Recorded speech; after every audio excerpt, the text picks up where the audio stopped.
Never trip about a clone, cause they know what's a sheep to a goat. Yeah. Welcome to the main event. Applying pressure, but I promise they ain't make a dent. In their heads, living free, I ain't paying rent. Wake up in the AM making G's like Mercedes-Benz. So, let's move it on then to at the Buzzer UK. It means as soon as I said the word then your face lights up, and I think that's fantastic, because I think if you're a business owner, I think if you're self-employed, you've got to have that. You've got to love what you do.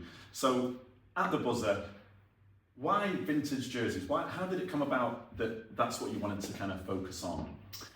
Well, to be honest, to start, Rich, I didn't think it would progress or, get to this stage, to be honest. What started off as a collecting hobby, my now wife, it was her idea. I'll not take any credit away from Lucy for that. She said, why don't you sell them? You've got the knowledge, you've got the interest and the passion. And that's key, was what you said. You've got to thoroughly enjoy it, and it's just almost like it's part of me. Like I put so much energy into it. Does that passion help, do you think, when it comes to selling them? Because you're so knowledgeable, and fans or collectors themselves come and speak to you about it, because you know so much about it. Do you think that helps? Oh, greatly, because you're sharing a common interest, and the people that support the business and follow the business, they obviously have a keen interest in a certain player, a piece of NBA history, and I feel like that's the link. Call it nostalgia bias. It's like nostalgia is it's a really strong emotion, and I was wanting to collect jerseys of the players that I loved as a kid. So it was, but I also like more abstract players as well, and you'll find that people that in the collections, it's amazing. They'll collect such rare or random things. Or some people want a Michael Jordan jersey, Scottie Pippen, Dennis Rodman. So I still get that good feeling, that buzz of finding one, knowing that somebody is going to get a piece that they'll treasure. That's the thing with it. I love that. Well, are there any jerseys that are significant, that mean more to you than any others? In my collection, my personal collection, I think getting to a certain point where I could make, splash a bit more money, you started off at a certain point, and I think when your collection grows. So I got a Kobe Bryant rookie jersey, which is huge, and that was really special to me. And then I've gone from collecting the replica jerseys to the authentic jerseys, so the grade up. So when I got my first Kevin Garnett authentic Timberwolves jersey, that was huge because he was one of my favourite players. And then the Champion did a limited edition run. They did all gold jerseys, which are quite tricky to pick up. And the Michael Jordan one I got is a gem. I'm really chuffed with that one. So, but they all carry certain nostalgia and feelings, or they will be in the collection type thing. Do you find it hard to sell some of them, to actually let go of them? Of course. Yeah, of course. To this day, Rich, I promise you now, something will come in and it doesn't leave. Yeah. It stays in the Tom collection. Yeah. It doesn't even go on the website or anything. No, it's not going anywhere. I'll pop it in a cupboard, Amazing. So we've spoken a lot about the positives about the Buzzer, but I'm sure right back at the beginning, like you said, Lucy came up with this idea, why don't you sell them? What challenges did you face from the off? Initially, it was lots of energy and lots of enthusiasm. Well, that hasn't waned. The enthusiasm and the energy hasn't waned. It was learning the language of business. Right. You start off, and I'm just wanting to flood everybody with basketball knowledge and just wanted to share that. That's my strength, is I think my passion, knowledge, and then the communication side. Yeah. And luckily, having Lucy by my side, she's very business, very structured, and that. And I've had to almost put that into my way of working. Otherwise, you can kind of get swamped in business, I guess. The initial feelings of will this work? Mm-hmm. Although, because it was a passion project, it was absolutely nothing to do with the pennies. It wasn't about the pounds. It was just, if I can get a nice jersey to somebody that in a good condition, I'm really keen on condition. If I can provide that. So I literally started an Instagram page, nice. and a shop on one of the selling marketplaces. And once I'd say maybe outgrown that, I always knew I wanted a website. The first thing was right, let's have a place of authenticity that's mine. It's the website, it's your own, isn't it? Of course, yeah. So once I had to work out how to create one, and lots of help from Lou, and it was the challenges then of beliefs. Self-doubt almost. Is this going to work? Well, did it start to feel more like a business then? When you obviously you went from Instagram to having your own website. Did it feel maybe a little bit more professional then? And Of course. And maybe you thought, do you know what?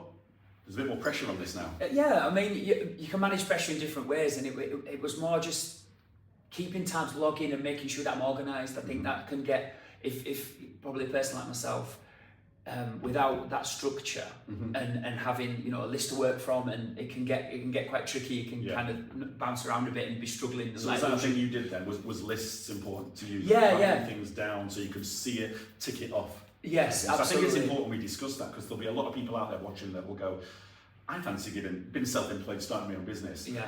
But it's important that we talk about those challenges Of that we course, have as well. I think it's and for how sure. and how you overcome them. So like you said, writing it down, seeing it, and then actioning it and putting that big That's tick right. next to it kind That's of thing. right. Is that, Well, is that if you're a thing business you- owner, you Of course, that's yeah. for me personally. Yeah, having a bit more structure instead of just being like wanting to be creative all the time. It's like, no, bring it back. You know, you've obviously got elements. Suddenly you've got elements like, you know, shipping costs. You've got shipping costs. You've got you know, do you want business cards? Do you know you've got tax to pay? You've got there's many different elements as you go further that grow, obviously increase, course, and yeah. you obviously have to speculate to accumulate. But speckled in between there is, I think, one huge thing is making sure that you give your mind a rest, because I'm the kind of person that can just go flat out. Yeah. I burn myself out. Yeah.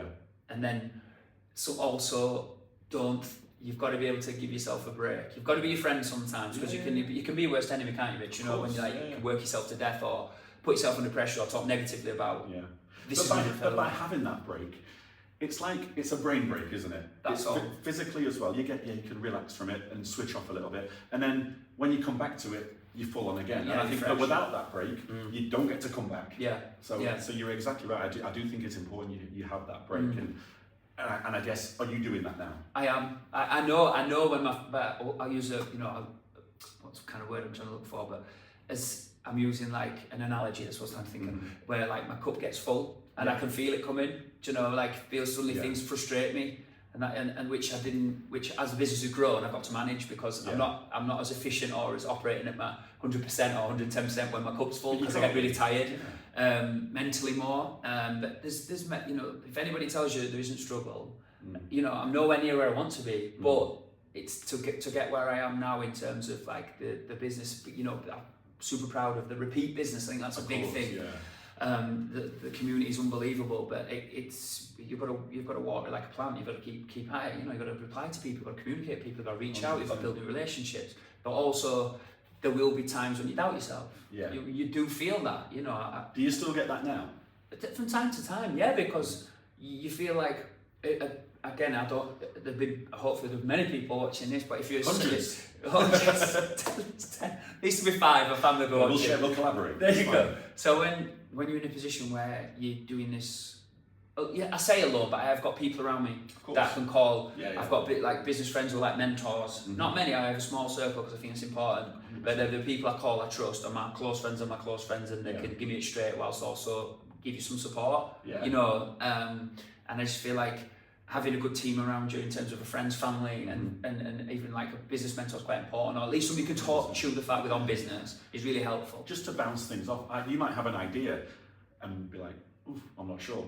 And then having someone else say, do you know what, that's a great idea. Or do you know what, no, I don't think it works. It's good. Good try Have that. a soundboard, have a soundboard. I think that definitely works. And thinking outside the box as well, for anyone, you know, if you're creative, and just kind of go for it as well. Like sometimes you just got to go for it, and if it fails, it fails. In terms of an idea, I don't mean, you know. No. But if you don't have a go, you'll never know. Yeah. And I think that's very important. When you're self-employed, it's a risk. But so then everything's a risk. So why not give it a go? Yeah. Like you said, with those ideas, try it. Because Yeah. you never know. It could be the best. You've got to idea experiment. ever. You've got to experiment sometimes. You know, you've really got to experiment sometimes. And I think believe in yourself. Like you've got to. Please do believe in yourself. Believe in yourself. So, like you mentioned, we've gone from the Instagram. We've got a Facebook page now. We've got a website. Fantastic. Talk to us now, because you've now moved on to an app called Tilt. Yes. Tell us about that, because that must be that's another step. Great fun. It's another step in your business, isn't it? It has been.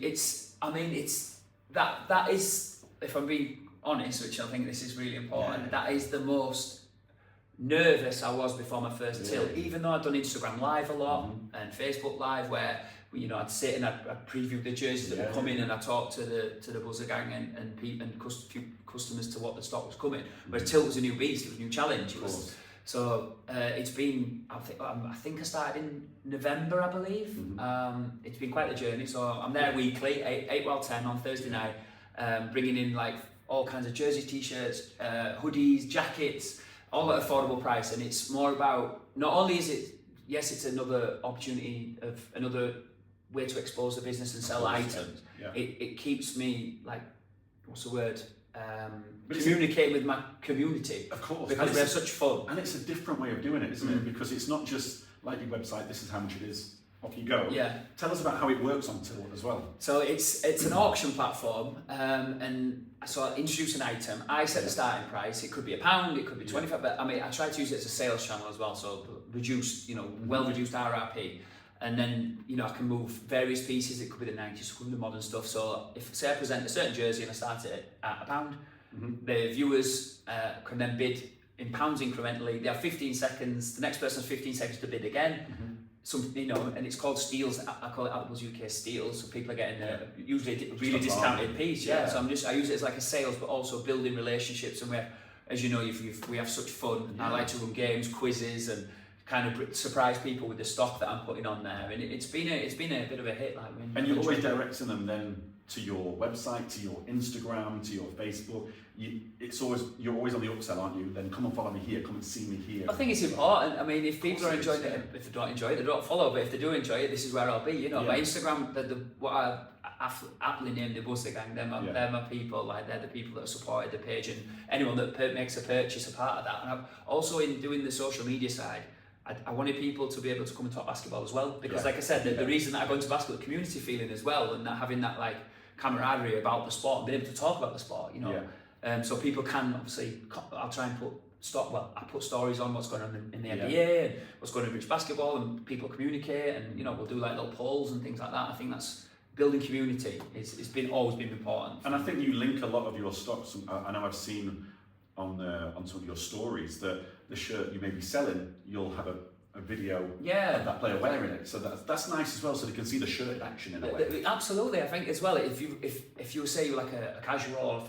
fan to basketball, or you're unaware, I think seeing the person and maybe put a few statistics with them about who they were, the accolades they've won and the points they scored or the titles, and then you're presenting the jersey. And like I said before, I think the quality is massively important for me. I think we look at football, the shirt sales come from that player. Player who is, say, Mo Salah, for example, who's huge. All the kids want that shirt. That's so I guess it's the same in basketball. Yeah, with the modern stuff, you definitely feel trends. So if like, for example, Steph Curry's jerseys will always be popular, LeBron James, but you'll see like a massive demand in Luka Doncic, Anthony Edwards, these young superstars that the kids are like gluing to. They're the jerseys that everybody wants at that point. But it definitely changes to form, which teams do well, and the people, they seem to require whatever's hot, really. Amazing.